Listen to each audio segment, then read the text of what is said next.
Kurban itu terbagi menjadi hukumnya dua. Ini hukumnya dulu nggih. Hukum yang wajib alias nazar, kurban nazar.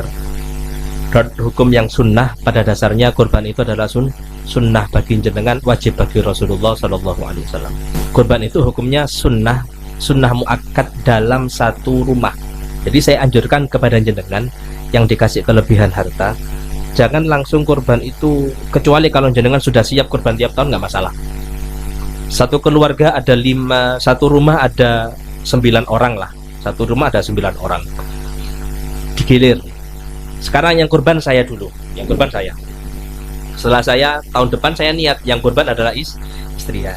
Yang penting dalam satu rumah jangan sampai sepi daripada kurban. Ojo sampai saiki kurban kabeh sangang wedhus. Menit liburan sangang tahun 10 tahun gak kurban lagi ndak.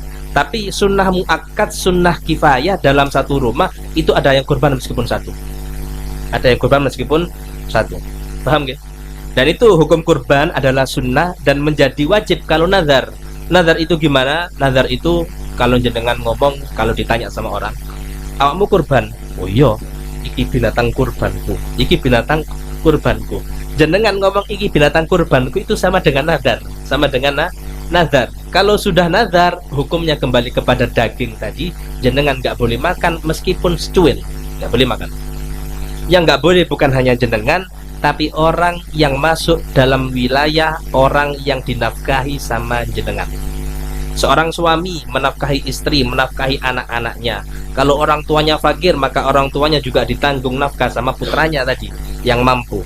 Maka ketika orang itu kurban nazar, serumah nggak boleh makan binatang kurban. Paham gak? Kenapa? Karena itu kurbannya kurban nazar. Paham? Cuman ulama ada yang ngomong, ada yang enteng. Ini pendapat yang ringan untuk orang awam. Masa orang awam dikatakan itu nazar, kan kayaknya keberatan, ya kan? Ini kurbanmu, ini kurbanku. Kita katakan itu nazar, sangat memberatkan orang awam. Maka mereka mengatakan, ulama mengatakan nggak apa-apa, itu bukan nazar dan boleh makan keluarganya. Nah, ketika hukumnya adalah sunnah, maka yang dikasihkan sebagian kepada orang fakir itu menjadikan kurban itu sah. Dikasihkan sebagian sedikit kepada orang fakir maka menjadi sah. Sedikit itu berapa? Kresek, 2 kresek. Yang penting orang sudah dikatakan mengasih, memberi, itu namanya memberi. Sisanya jangan makan sak keluarga nggak jadi masalah. Cuman di sawang pun nggak enak. Ini kurbane, mari tak kayak no sak keluarga mang kresek kan nggak enak kan. Jadi ilo anu ngaraning kok. Itu kalau kita bicara tentang hukum sah. Paham nggih? Kemudian dalam kurban ini yang harus diperhatikan. Antara orang yang mampu, tingkatannya cuma 2. Orang yang mampu, orang mampu ini bukan harus kaya, orang mampu kecukupan, sama orang miskin. Contoh, ada si A, si B, si A nya miskin, jenengan kasih dia kurban satu karung lah, jenengan kasih 1 karung. Si kaya jenengan kasih, yang mampu jenengan kasih 1 karung. Dia bukan kaya, sedengan.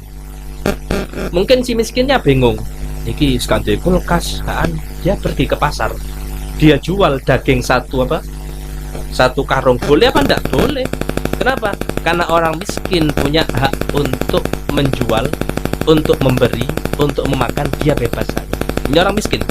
Tapi orang yang mampu nggak boleh. Jenengan dapat 1 karung, wah aku timbangannya di kulkas full, tak dolai, eman tadi duit kan ini lumayan.